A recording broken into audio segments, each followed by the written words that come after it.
Hello, personal finance class. So today I'm going to be talking about the next part of this insurance from our study guide, from our study packet, and just kind of briefly go over the videos that we watched in class today and explain it so that you have a little bit better understanding of it, and then also so that you can fill in your study guide packet. Obviously, you can see that I'm wearing a different type of hat again today, and I've got this jewelry accessory. It is homecoming week, and while celebrating homecoming week, today was crazy hat day, crazy clothes day, whatever it was, plus jewelry and accessories. So I had a student bring me this chain in yesterday, and at the end of the day, and so this is supposed to be my jewelry that I'm wearing for today. So anyways, let's get into insurance. Homeowners and renters, I believe that we covered that yesterday, and also we talked about protecting your wealth on the video from yesterday that I posted, or 2 days ago maybe. The next one is going to be from video 2.2, health insurance. And so this first one is going to be increase your deductible and or coinsurance amount. So the word is deductible. So the deductible, if you remember from your vocab terms, those key terms, the deductible is the amount of money that you pay before receiving any kind of benefits or any kind of help from the insurance company. And so before an insurance company kicks in and starts to pay some of their parts, their responsibility. And so that's going to be the first one that we have. The next one is going to be increase your stop loss, but never decrease your maximum pay. Stop loss is your maximum out-of-pocket expense. So basically what they're saying is that you max out on how much you're supposed to be paying, and then the insurance company covers the rest. So it's not, you don't go deeper into debt by not having enough coverage, basically, is what they're referring to. The next one is see if a HSA, as in health savings account, would make sense for your situation. This is an alternative, different type of insurance policy for health.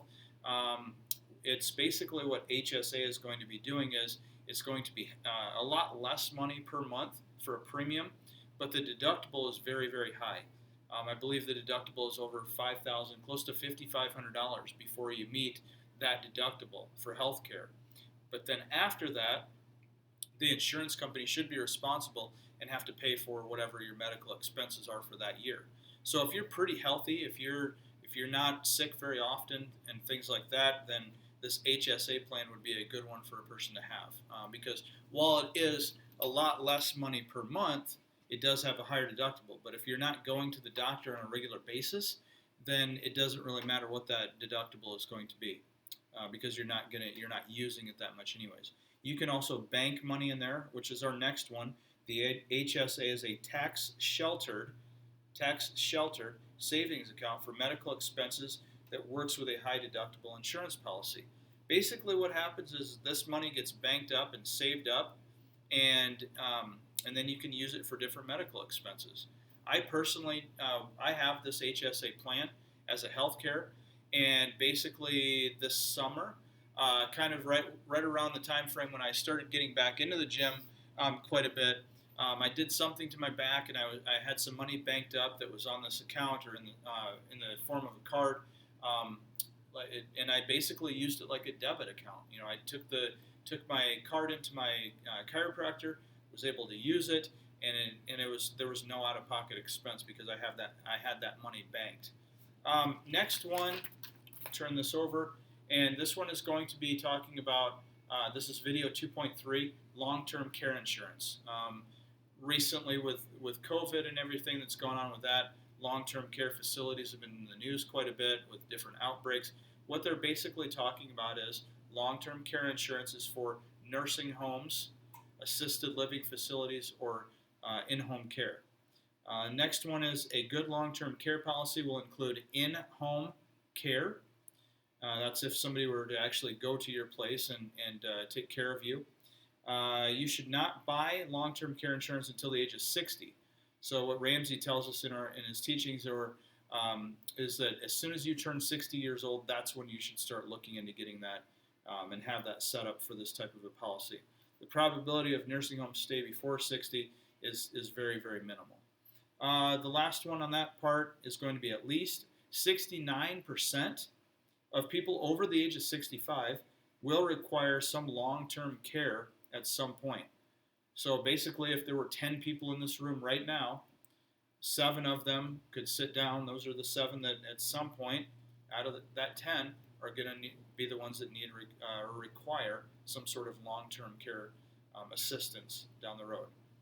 We'll do disability. We'll do one more from this video 2.4, disability insurance. Disability insurance is designed to replace income lost to a short-term or permanent disability. Try to buy disability insurance that pays if you cannot perform the job that you were trained or educated to do. So, for example, Ramsey talks about how he talks for a living. You know, he does the different radio shows, things like that. If he couldn't talk, then he wouldn't be able to perform his job. And so that's where this would come into effect for him. That is called occupational or own OC disability. Many times this is only available for 2 years. Beware of short-term policies covering less than 5 years. Your coverage should be for 65% of your current income. So basically, if somebody's gets paid $100,000 in a year, this type of insurance would cover, roughly $65,000 of that income. And so it's a pretty good amount of the income that they're looking to replace. The last one, the elimination period, is the time between the disabling event and when the payment actually begins. A longer elimination period will lower your premium cost. So kind of a way to have that initial monthly or that premium to go down. So that pretty much covers it for today. On this form, we've got just a little bit left. We've got the identity theft protection, which I'll get into in the next video. And then also we've got terms to know. And then I'll give you a little bit more detail on the terms to know below that just talks a little bit more about identity theft protection. And then we've just got one more, which will cover the life insurance. So anyways, that wraps it up for today's video. Have a great day.